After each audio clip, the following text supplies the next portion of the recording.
மாதிரி கிடைத்த வாய்ப்பை நழுவ விடும் விஜய். இதெல்லாம் போனால் வராது. சுதாரிக்குமா தாவேக்க? நியூஸ் 10 தமிழ் நேயர்களுக்கு வணக்கம். அதிமுக கூட்டணியிலும் அதிமுக உள்ளேயும் ஏகப்பட்ட பிரச்சனைகள், மோதல்கள் நடைபெற்று வருகின்றன.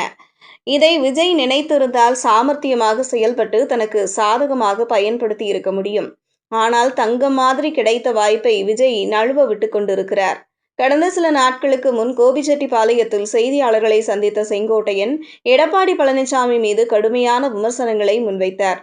கட்சியிலிருந்து நீக்கப்பட்டவர்களை உடனடியாக மீண்டும் சேர்க்க வேண்டும் என அவர் எடப்பாடி பழனிசாமிக்கு காலக்கெடு விதித்தார். கட்சிக்கு எதிராக செயல்படுபவர்களை நீக்குவதாக எடப்பாடி பழனிசாமி கூறுவது குறித்து கேள்வி எழுப்பப்பட்ட போது 2009ஆம் ஆண்டில் மறைந்த முன்னாள் முதல்வர் ஜெயலலிதாவால் எடப்பாடி பழனிசாமியே அதிமுகவிலிருந்து நீக்கப்பட்டதை செங்கோட்டையன் ஆவேசமாக சுட்டிக்காட்டினார்.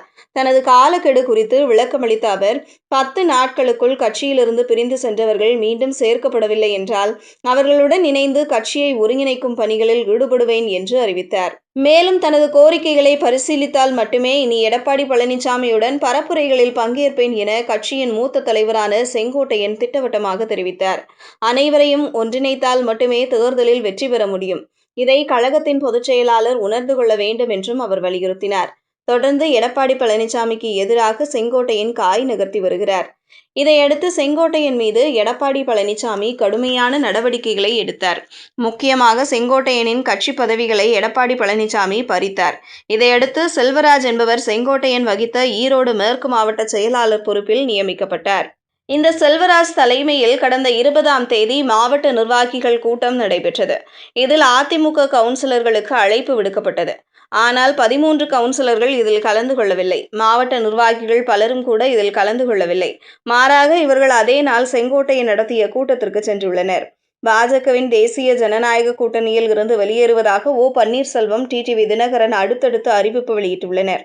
பிரதமர் நரேந்திர மோடி சமீபத்தில் தமிழ்நாடு வந்தபோது அவரை சந்திக்க ஓ பன்னீர்செல்வம் அனுமதி கேட்டிருந்தார். ஆனால் பிரதமரை சந்திக்க அவருக்கு அனுமதி கிடைக்கவில்லை என்று சொல்லப்படுகிறது. இதன் காரணமாக பல வகையான யூகங்கள் கிளம்பின. இப்படிப்பட்ட நிலையில்தான் பாஜகவின் தேசிய ஜனநாயக கூட்டணியில் இருந்து வெளியேறுவதாக ஓ பன்னீர்செல்வம் அறிவிப்பு ஒன்றை வெளியிட்டார். இதற்கிடையே பாஜக கூட்டணியில் இருந்து விலகுவதாக அமமுக பொதுச் செயலாளர் டிடிவி தினகரன் அறிவிப்பு வெளியிட்டுள்ளார். டிடிவி தினகரன் வெளியிட்ட அறிவிப்பில் இனியும் காத்திருப்பது சரியல்ல. சிலரின் துரோகத்தால் தான் கட்சி ஆரம்பித்தோம். துரோகம் செய்தவர்கள் திருந்துவார்கள் என்று எதிர்பார்த்தோம். ஆனால் திருந்தவில்லை. அம்மாவின் தொண்டர்கள் ஒன்றிணைவார்கள் என்று எதிர்பார்த்தோம். ஆனால் அதற்கு சாத்தியம் இல்லை என்று தெரிந்துவிட்டது. இனியும் காத்திருப்பது சரியல்ல. எங்களின் வழியில் செல்கிறோம். ஆணவம், அகங்காரம் பிடித்து சவுண்ட் பார்ட்டி போல் செயல்படுகிறார். டிசம்பரில் யாருடன் கூட்டணி என்று சொல்கிறோம். திருந்துவார்கள் அல்லது திருத்துவார்கள் என எண்ணினோம். அதற்கு வாய்ப்பில்லை. நாங்கள் எங்கள் வழியில் செல்கிறோம் என்று கூறினார். இதன் மூலம் விஜய்க்கு சாதகமாக பல வாய்ப்புகள் கிடைத்துள்ளன. டிடிவி தினகரனை தாவேக கூட்டணியில் சேர்க்க முடியும். அதேபோல் ஓ பன்னீர்செல்வம் அணியை தாவேக கூட்டணியில் சேர்த்திருக்க முடியும். முக்கியமா செங்கோட்டையனை பேசி தாவேக கட்சிக்கு வரவழைத்திருக்க முடியும். இத்தனை வாய்ப்புகள் இருந்தும் விஜய் தரப்பும் எதுவும் செய்யவில்லை. இன்னும் சொல்லப்போனால் திமுக கூட்டணியை உடைக்க தீவிரமாக விஜய் பல இடங்களில் முயன்றார். விசிகவை, கம்யூனிஸ்ட் கட்சிகளை இழுக்க தீவிரமாக முயன்றார்.